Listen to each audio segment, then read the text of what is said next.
Today I'm going to show you how I take two old plastic toys and turn them into a magical fountain for my DIY pond. If you want to see how I built the pond, I'll put a card up in the upper corner of this video.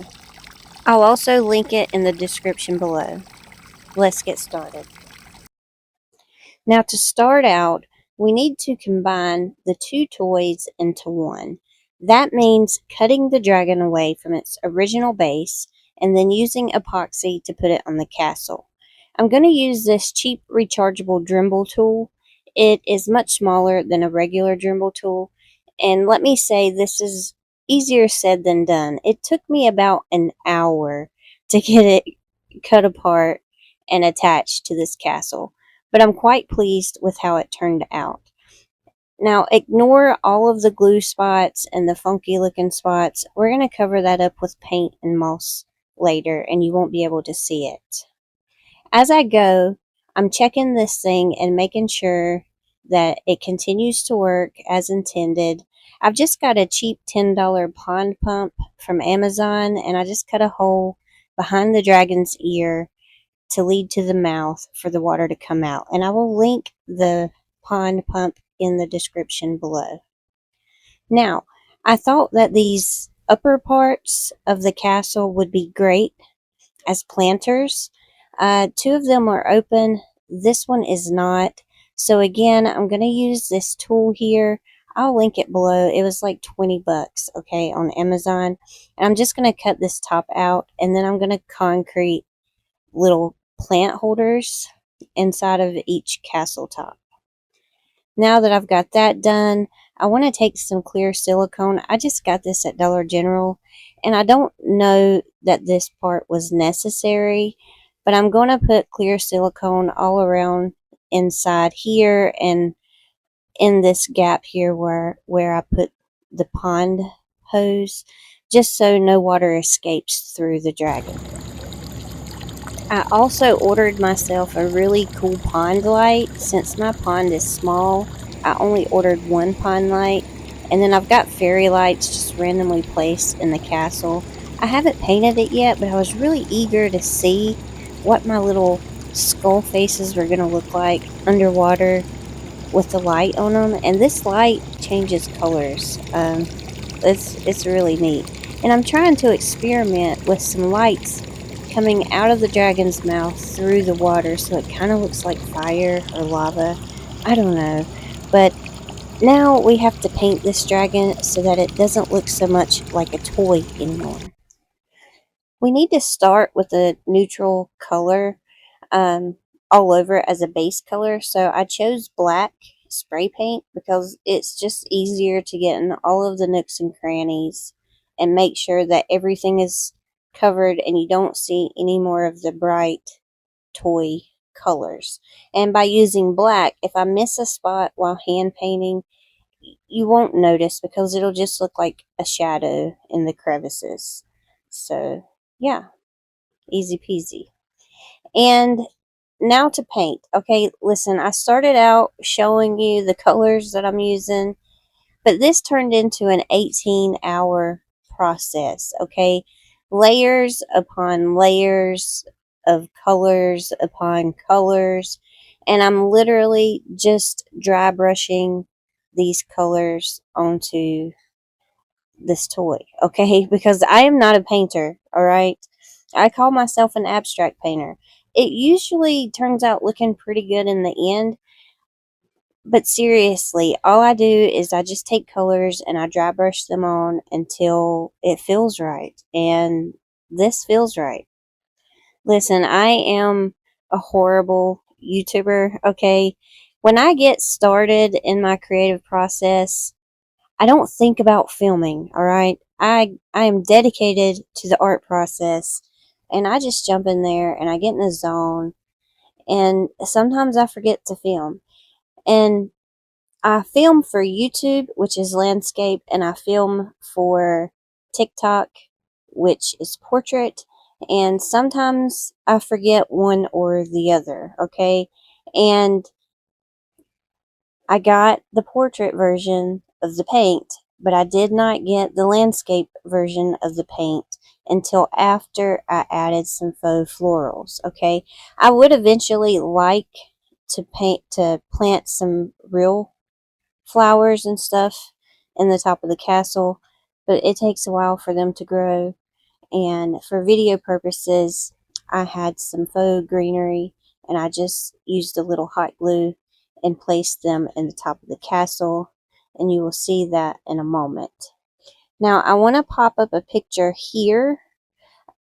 This is kind of what I had in mind. I wanted the colors to resemble the medieval dragons with the greens, the oranges, the mustard yellows, and a little pop of red here and there.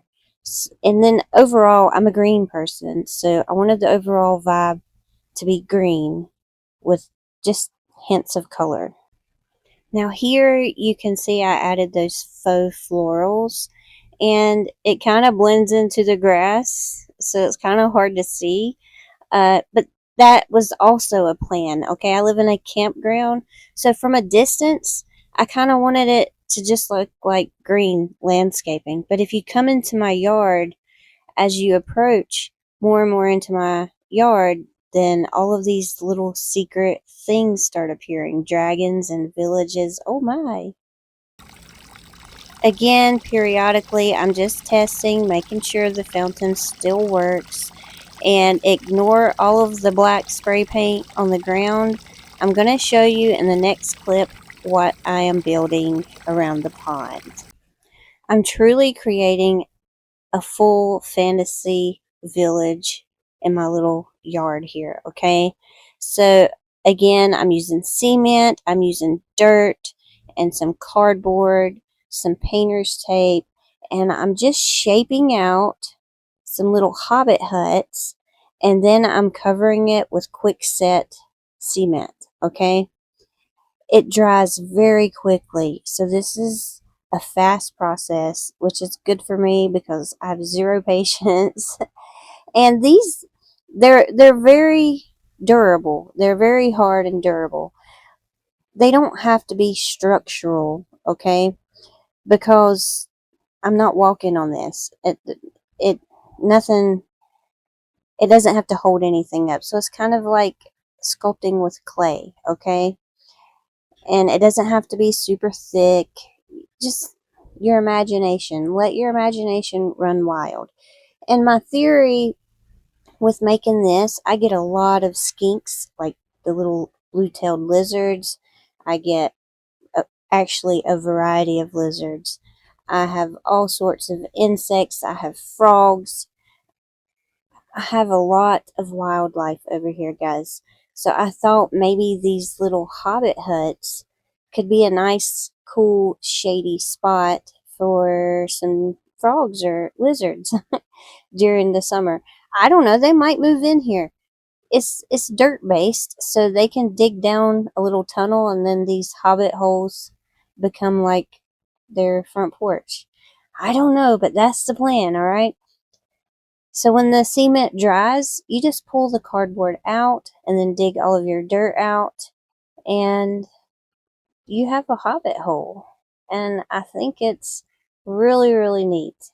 I can't wait to get started painting these. What I really can't wait for is like a year from now to see something living in these little hobbit holes.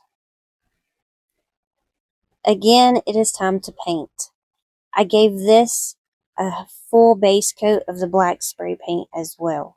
That just helps fill up the porous surface of the concrete, because concrete will suck in your paint. So using the black spray paint helps save on your acrylic paints. We will have to seal this in the end because acrylic paints will wash away in water or rain, right? I did buy some fake moss. I'm not sure if I'm going to use any. And as you can see here, I'm sitting on a slope, a very steep slope, okay? It's not the most comfortable painting position, but it's not like I can pick this up and take it in the house, all right? So we're going to do the best we can, and I'm just starting out like I do every painting project. I'm adding down base layers, And then I'm dry brushing, all right? My first base layer was an olive green and a real brown, all right? It doesn't look like much now, but once we get in there and start dry brushing, all of this beautiful cement texture will pop, all right? And check this out. I had a little friend. It's a dragonfly, and she hung out with me all morning. She was landing on my nose, flying circles around my head. And I thought she was drinking water, but after a little more research, I realized that she's laying eggs, okay?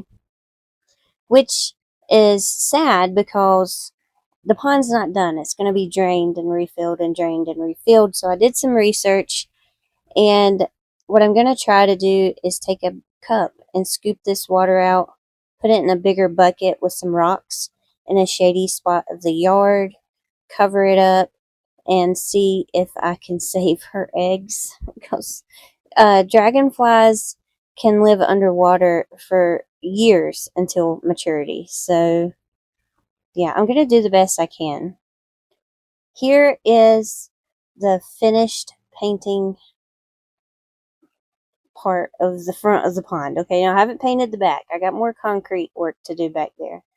It does look better in person than it does on film. The camera just can't pick up what your eyes can. It's not this bright. The steps aren't that bright. I guess they're shining from the sunlight and the camera lens. But look at this texture. Look how it looks like it has veins. Anyways, I think it's really cool. I tried to paint the little walkways like cobblestone. It turned out okay. Maybe not the greatest, but this is supposed to be in old ruins, right? Way back when. Okay, guys, that is it for this video. I tried to keep it super short because I figure y'all might be getting tired of this yard makeover and pond build. But it's a huge project, and I have so much more to go. I still gotta build up the back area with concrete and add my mini castles, and yeah, so much more to go. Thank y'all for hanging out with me. Thank you for sticking with me through all of this, and I hope y'all have a great week, and I will see you next Sunday at 4 p.m. Eastern Standard Time.